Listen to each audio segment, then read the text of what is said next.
माननीय मुख्यमंत्री से हम शिक्षित बेरोजगार युवा संघ की ये मांगे हैं कि पुलिस आरक्षक, एसआई और कांस्टेबल की भर्ती जल्द से जल्द ली जाए, जेल प्रहरी के पद बढ़ाए जाए, वन रक्षक, पटवारी, विद्युत विभाग की भर्तियां ली जाए और जो संविदा वर्ग 1-2 की नियुक्तियां जो रुकी हुई है उनकी नियुक्तियां शीघ्र की जाए और संविदा वर्ग 3 के पेपर जल्द से जल्द लिए जाए और मध्य प्रदेश में टीओ की भर्ती लाई जाए। आबकारी विभाग में भर्ती जो है जो 2010 से अभी तक के नहीं आई है उन्हें ली जाए। आरटीओ की वैकेंसीज को ली जाए।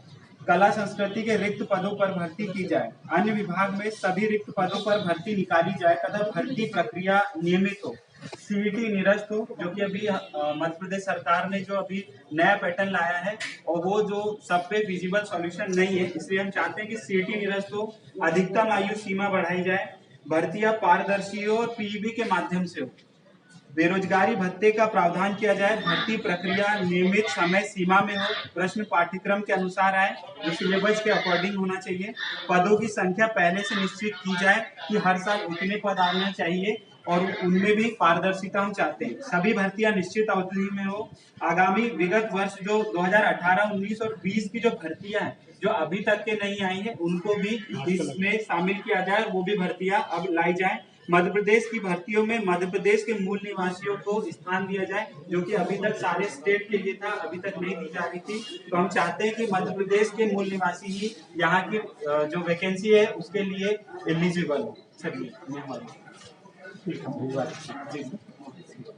एनटीपीसी की पिछले साल वैकेंसी निकली थी 2019 में, जो कि जनवरी फरवरी में नोटिफिकेशन आया था, मार्च में इसके फॉर्म फिलअप हो चुके थे, जिसकी अभी तक कोई मतलब एग्जाम डेट भी नहीं है ना, अभी तक कोई वेंडर फाइनल हुआ है। तो जल्द से जल्द वेंडर फाइनल हो और एनटीपीसी की वैकेंसी ली जाए। और जो 3-3, 4-4 बार पिछली बार के 2018 की वैकेंसी की जो रिजल्ट आते थे, पहली बार रिजल्ट आया, फिर दूसरी बार आता है, फिर कैंसिल करके तीसरी बार आता है, तो कई ऐसे स्टूडेंट जो उसमें फेल हो जाते हैं या फिर उनके अच्छे मार्क्स नहीं आ पाते, तो जो एक बार अगर पढ़ाई से भटक जाता है तो दोबारा नहीं आ पाता, पर अगला रिजल्ट जो आता है उसमें मैक्सिमम स्टूडेंट पास हुआ ऐसा दिखाया जाता है।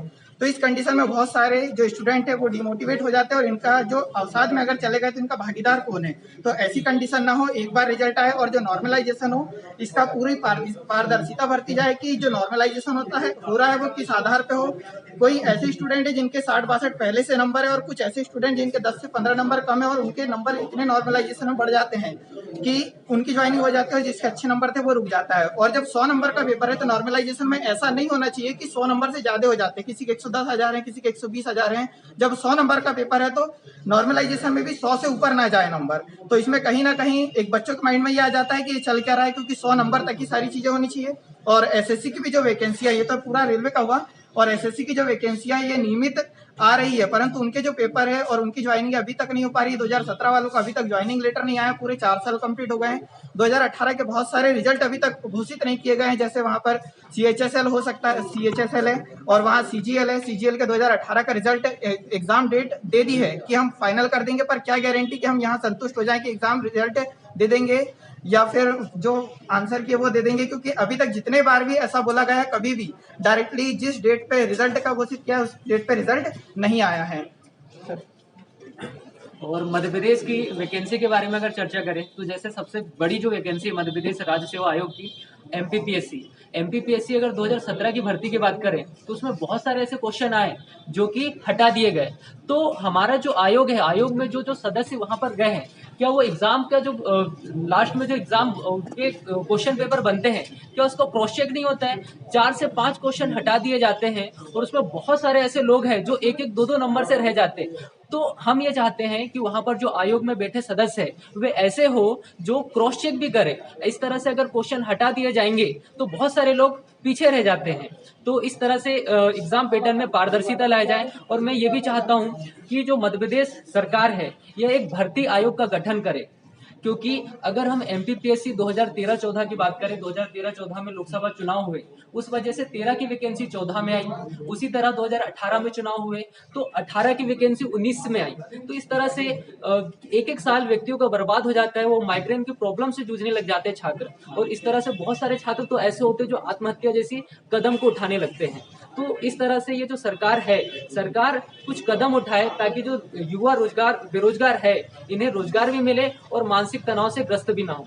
सर हमारी शासन से ये मांग है कि जो मध्य प्रदेश में पुलिस की जो वैकेंसी अभी तक के लंबित पड़ी हुई है, जिसको बार बार टाला जा रहा है विभिन्न गवर्नमेंट के द्वारा, चाहे वो कांग्रेस की गवर्नमेंट हो चाहे बीजेपी गवर्नमेंट हो, लगातार उसकी अवहेलना की जा रही है, जिसके कारण हमारे यहाँ के जो बेरोजगार है उन्हें अभी तक के रोजगार नहीं मिल पा रहा है। तो हम मध्य प्रदेश शासन से चाहते हैं कि जल्द से जल्द पुलिस की वैकेंसी लाई जाए।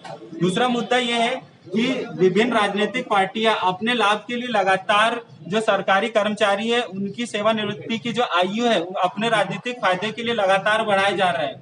60 से 62 किया, 62 से 65 किया। अगर इन्हीं के जगह पे उन्हें रिटायर करके अगर दूसरे लोगों को, नौजवानों को मौका देते तो शायद आज स्थिति नहीं आती। और हम जो यहाँ खड़े हैं इसमें से कई लोग आज अच्छी जगह पे वैकेंसीज पे होते। दूसरा जो हमारा मुद्दा वो है ये है कि जो सीईटी का जो पैटर्न लाया गया है वो सर्वथा ही गलत पैटर्न है। सिर्फ राजनीतिक अपनी जो महत्वाकांक्षा है उसके चलते आप सीधे ये नहीं कह सकते कि सीईटी सब पे अप्लाई होगा, क्योंकि हर पेपर का पैटर्न अलग होता है। कुछ 10वीं के बेस पे होते हैं, कुछ 12वीं के बेस पे होते हैं और कुछ होते हैं पेपर जो कि ग्रेजुएशन बेस पे होते हैं। तो ग्रेजुएशन बेस के लिए सीईटी एक सही पैटर्न होगा, लेकिन जो 10वीं का बेस है, जो आईटीआई से जो फॉर्म भरते हैं और जो 12वीं के बेस पे जो पेपर देते हैं उनके लिए सीईटी उनके लिए एक कब्रिस्तान के बराबर होगा। और वो जब खासकर बात करें तो मध्य प्रदेश के मूल निवासी वो टोटली ही पिछड़ जाएंगे। और जो हमारे यहाँ जो पैटर्न चल रहा है कि जो दूसरे स्टेट के लोगों को नौकरी दी जा रही है और अगर सीईटी लाया जाता है तो शायद ही होगा कि मध्य प्रदेश में अगर मैं 100% कहूँ तो उसमें से 5% ही लोग पास हो पाएंगे, क्योंकि उसका सिलेबस और पैटर्न टोटली अलग है। दूसरी बात यह है कि मैं गवर्नमेंट से ये कहना चाहता हूं कि आप समझिए कि पानी 100 डिग्री सेल्सियस पे उबाल मारता है, तो अभी हम 99% पे 99 पे अभी पानी उबाल नहीं मारेगा, आपको दिख नहीं रहा है। अगर हमारी मांगे पूरी नहीं की गई या इस पे कोई भी एक्शन नहीं लिया गया तो आने वाले समय में और भी हम उग्र प्रदर्शन कर सकते हैं। तब आपको दिखे शायद कि बवाल हो।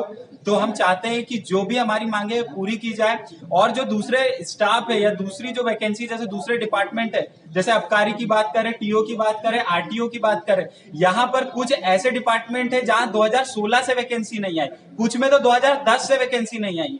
तो आप हमारे भविष्य के साथ खिलवाड़ करना बंद करें। हम ग्रेजुएशन करते हैं, हमारे माता पिता हमारी शिक्षा पे लाखों रुपए खर्च करते हैं, कुछ तो कर्ज करके या कुछ अपने खेत जमीन बेच के वो चाहते हैं कि हमारा बेटा सरकारी नौकरी में मिले, रोजगार ले, ताकि हमारी परिवार की जो स्थिति है वो सुधरे। लेकिन ऐसा हो नहीं रहा है। और सिर्फ ग्रेजुएशन कराने से या पढ़े लिखे गधे पैदा करने से ये ऐसे सरकार जो काम कर रही है, हम सब पढ़े लिखे गधे हैं अभी की स्थिति में। क्यों गधे हैं, मैं ऐसा क्यों कह रहा हूं, क्योंकि हमारे पास जो हमारी कैपेबिलिटी है, कोई आईटीआई किया है, कोई बी किया है, कोई बीएससी किया है, उसके हिसाब से हमें हमारी क्षमता के हिसाब से जॉब नहीं मिल रही है।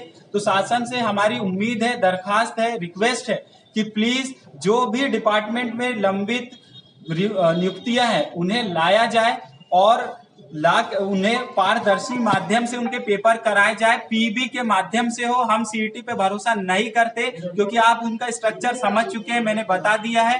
तो बस हमारी ये डिमांड है मुख्यमंत्री जी से, माननीय मुख्यमंत्री जी से, कि हम पे ध्यान दे, युवाओं पर ध्यान दे और जल्द से जल्द इसका निराकरण करे। चाहे नोटिफिकेशन लाए, चाहे कुछ ऐसा सिस्टम विकसित करे ताकि हमें विश्वास भी चाहिए। हम आपके भाषणबाजी और हम आपके सब सुन चुके हैं, हम पे अब कोई भरोसा नहीं है। आप हमें बिल्कुल एक लिखित और एक सही ऑथेंटिक वे में हमें इसके लिए नोटिफिकेशन चाहिए ताकि हमारा विश्वास बढ़ सके। हमारी सिर्फ इतनी ही मांग है।